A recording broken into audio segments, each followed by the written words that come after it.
ಕೊಡ್ತಾ ಇದ್ದೀರಾ ಸರ್? ಈ ಇಡೀ ಪ್ರಕರಣವನ್ನು 3 ಭಾಗವಾಗಿ ನೋಡಬೇಕು, ವಿಂಗಡಿಸಬೇಕು. ಒಂದು, ಸದನದ ಒಳಗೆ ನಡೆದಿದೆ ಅನ್ನುವಂಥ ಘಟನೆಗಳು ಸದನದಲ್ಲಿ. ಅದ್ರ ಸದನದಲ್ಲಿ ಪರಮಾಧಿಕಾರ ಇರ್ತಕ್ಕಂಥದ್ದು ಸಭಾಪತಿಗಳಿಗೆ.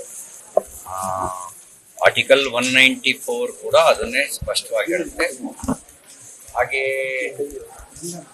ಸೆಕ್ಷನ್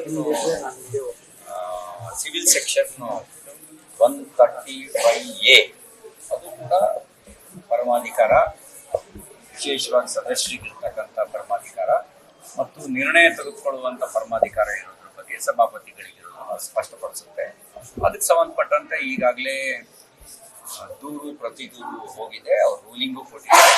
ಮತ್ತು ಅಲ್ಲಿ ನಿರ್ಣಯ ತೆಗೆದುಕೊಳ್ಳೋ ಪರಮಾಧಿಕಾರ ಇರೋದನ್ನೇ ಸಭಾಪತಿಗಳಿಗೆ ನಾನು ಅದನ್ನು ಪ್ರಶ್ನೆ ಮಾಡಕ್ ಹೋಗಲ್ಲ. ಅವ್ರು ಏನು ನಿರ್ಣಯ ತಗೊಳ್ಳಿ. ಅಲ್ಲಿ ನಡೆದಿದೆಯನ್ನ ಘಟನೆ ಆಧಾರದಲ್ಲಿ ಮೊಕದ್ದಮೆ ದಾಖಲಿಸಿದ್ದು ಮೊದಲನೇ ತಪ್ಪು, ವಿತೌಟ್ ಪರ್ಮಿಷನ್. ಎರಡನೇದು, ಮೊಕದ್ದಮೆ ದಾಖಲಿಸಿದ ಮೇಲೆ ಸಾಕ್ಷ್ಯಾಧಾರಗಳನ್ನ ಸಂಗ್ರಹಿಸದೆ ಅರೆಸ್ಟ್ ಮಾಡಿದ್ದು ಎರಡನೇ ತಪ್ಪು.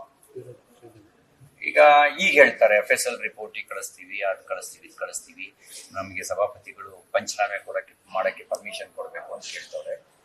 ನಾನು ಅರೆಸ್ಟ್ ಮಾಡ್ಬೇಕಾದ್ರೆ ಯಾರು ಪರ್ಮಿಷನ್ ತಗೊಂಡ್ರಿ? ಅರೆಸ್ಟ್ ಮಾಡ್ಬೇಕಾದ್ರೆ ಯಾವ ದಾಖಲೆಗಳನ್ನು ಸಂಗ್ರಹಿಸಿದ್ರಿ? ವಿತೌಟ್ ರೆಕಾರ್ಡ್ಸ್ ನೀವು ಕೇವಲ ಒತ್ತಡಕ್ಕೊಳಗಾಗಿ ದುರುದ್ದೇಶದಿಂದ ಅರೆಸ್ಟ್ ಮಾಡಿ. ಅರೆಸ್ಟ್ ಮಾಡಿದ ನಂತರದ ಘಟನೆಗಳು 2 ರೀತಿ ಘಟನೆಗಳು. ಒಂದು, ವಿಧಾನಸೌಧದ ಎಂಟ್ರಿ ಆಗ್ಬೇಕಾದ್ರೆ, ವಿಧಾನಸೌಧಕ್ಕೆ ಎಂಟ್ರಿ ಆಗ್ಬೇಕಾದ್ರೆ 3 ಗಂಟೆ ಸುಮಾರಿಗೆ ಸದ್ದಾಂ ಮತ್ತು ಸಂಗನಗೌಡ ಅವ್ರ ಸಂಗಡಿಗರು ನನ್ನ ಕಾರ್ ಮೇಲೆ ಅಟ್ಯಾಕ್